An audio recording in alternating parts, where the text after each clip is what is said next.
E aí, galera, continuando o nosso curso por teste ANPAD, o raciocínio quantitativo. Então vamos iniciar nossos estudos de matemática financeira. Então começamos pelo conceito de razão, um conceito tão importante. Então a razão de A para B é A sobre B.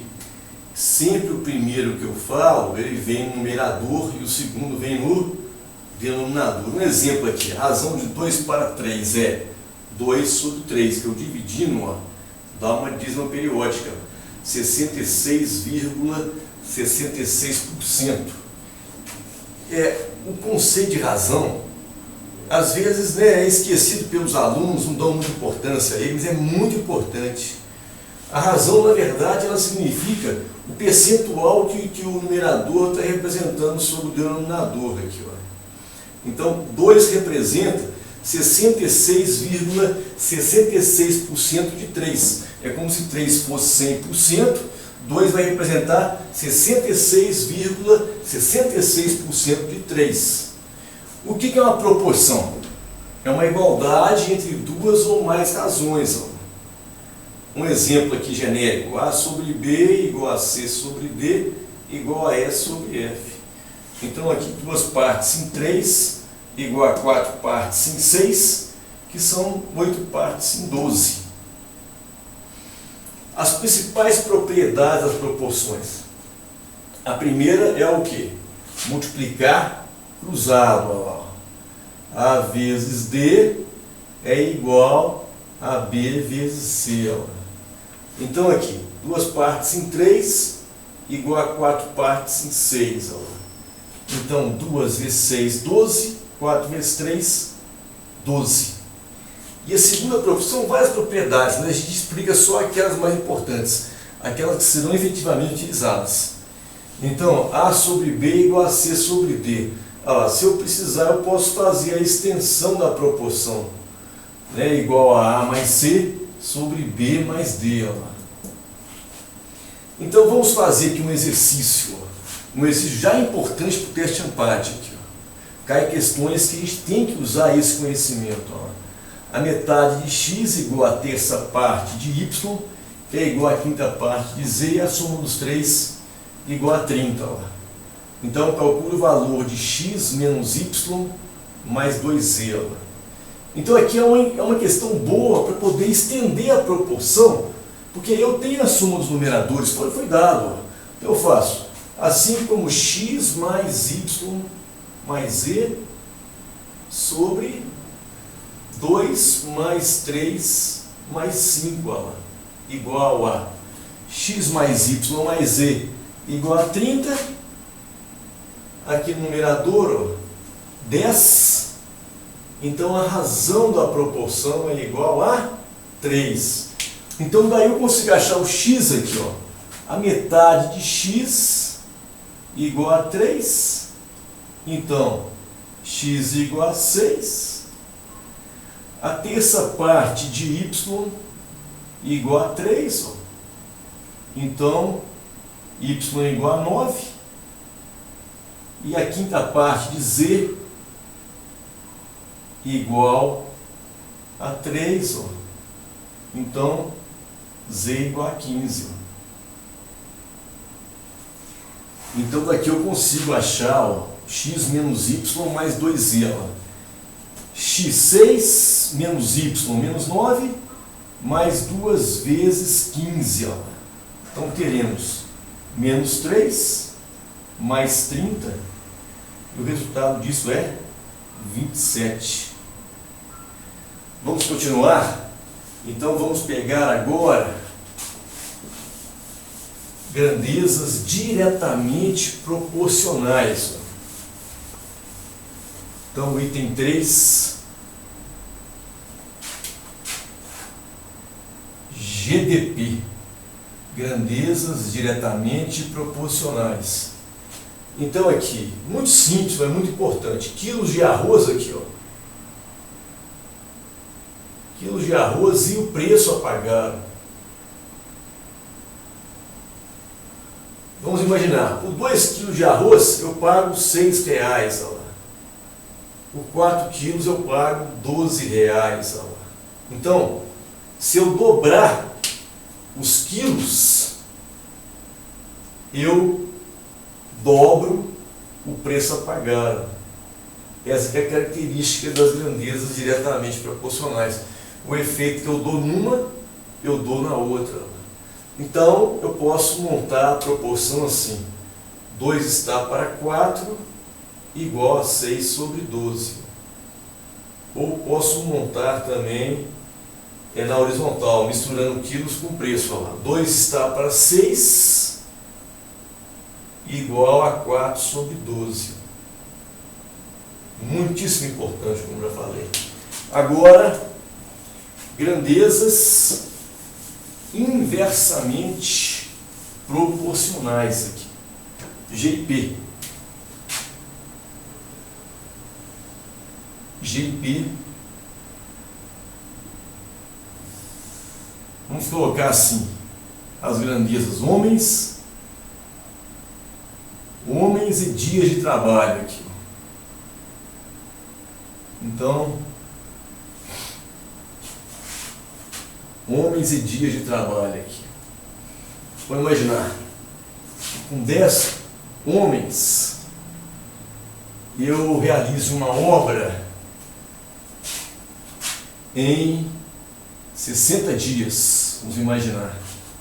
Então, com 20 homens, com a mesma capacidade de trabalho que esses 10 primeiros, eu conseguirei realizar a obra em 30 dias.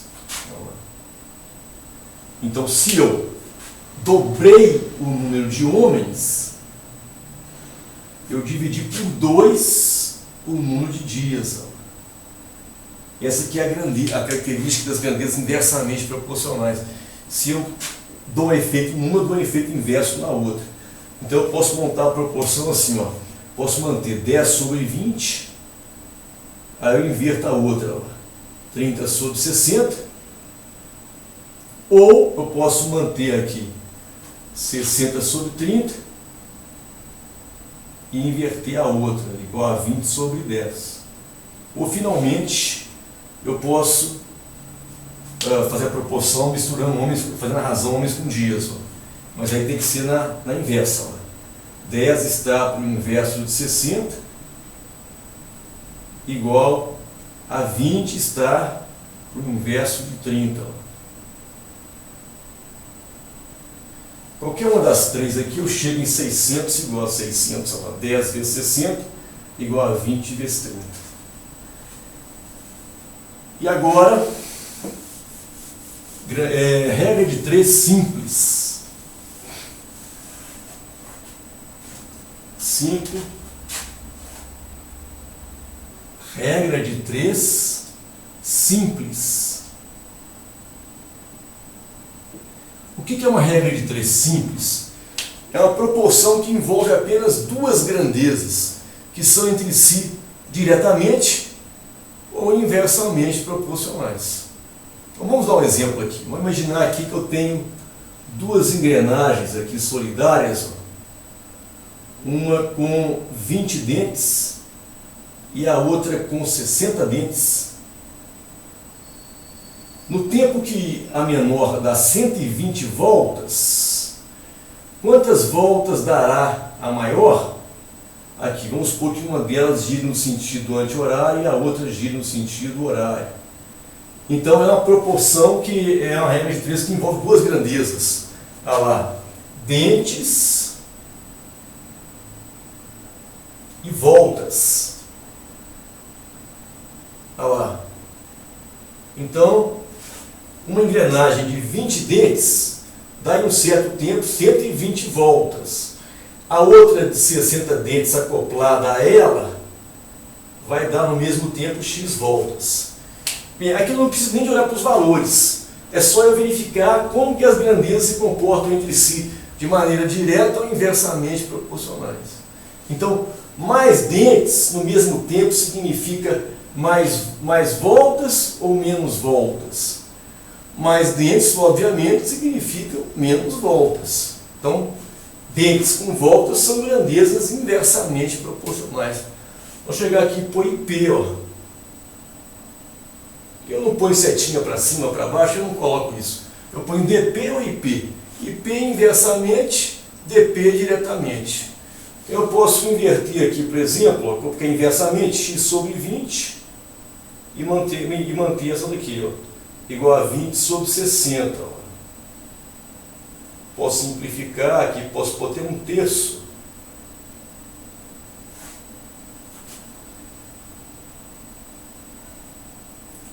Aí eu vou ter aqui aliás está errado, aqui é x sobre 120, ó. X sobre 120, inverti aqui, 20 sobre 60. Então cancelo, fica 1/3, aí sim, multiplico cruzado, 3x igual a 40, 120, x igual a 40 voltas. Então é questão de lógica. Se ela tem 3 vezes mais dentes, ela vai dar no mesmo tempo que a menor, 3 vezes menos voltas. 120 por 3, 40 voltas. E agora temos a regra de 3 composta. Regra de 3 composta.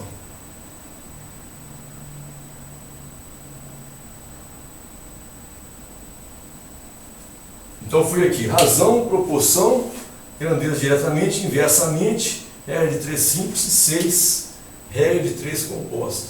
O que é uma regra de 3 composta? É uma proporção que envolve 3 ou mais grandezas, que são diretamente ou inversamente proporcionais com a grandeza que a gente chama de principal, que é aquela grandeza que está sendo calculada. Então, olha só, vamos imaginar aqui ó, uma proporção que envolva alunos, aulas e custo. Aqui, ó, 3 grandezas aqui. Então vamos imaginar que 20 alunos em 10 aulas custem R$500. Então, 60 alunos em 5 aulas vão custar X. Essa é a minha pergunta então. Quanto que custa ministrar 5 aulas para 60 alunos? Então vamos entender aqui, analisar como é que se trabalha com uma regra de 3 composta, com 3 ou mais, 3, 4, 5, 6 grandezas. Eu sempre analiso, essas 2 grandezas completas aqui, chamam-se grandezas secundárias. E a principal é a grandeza a ser calculada. Então, eu sempre analiso de 2 a 2, sempre uma grandeza secundária completa com aquela a ser calculada, para ver se são entre si diretamente ou inversamente proporcionais. Então, aqui, ó, aulas com custo, mais aulas, mais custo, menos aulas, menos custo. Então, diretamente proporcionais. Agora, alunos com custo. Mais alunos, mais custo. Menos alunos, menos custo. Então, alunos com custo são inversamente proporcionais. Não há necessidade de analisar alunos com aulas, não faz diferença nenhuma. Agora, a maneira correta de montar a proporção. Bem, eu ponho igual aqui, do lado esquerdo eu coloco a razão relativa à grandeza principal, 500 sobre x. E aqui multiplicando eu ponho as razões relativas às outras grandezas completas. Se for diretamente, aqui é diretamente, está errado aqui. Aqui é aluno com custo diretamente, coloquei errado aqui. Mais aluno, mais custo. Menos alunos, menos custo. Então aqui eu coloco 10 sobre 5, que é diretamente, vezes aqui 20 sobre 60, uma multiplicando a outra. Então posso cancelar aqui, aqui fica 1/3. Aqui também eu posso cancelar, ficam 2. Então 500 sobre x igual a 2/3. Então 2x igual a 1500 Então o custo de 5 aulas para 60 alunos será de R$ 750. Caros alunos, obrigado. Até a próxima aula.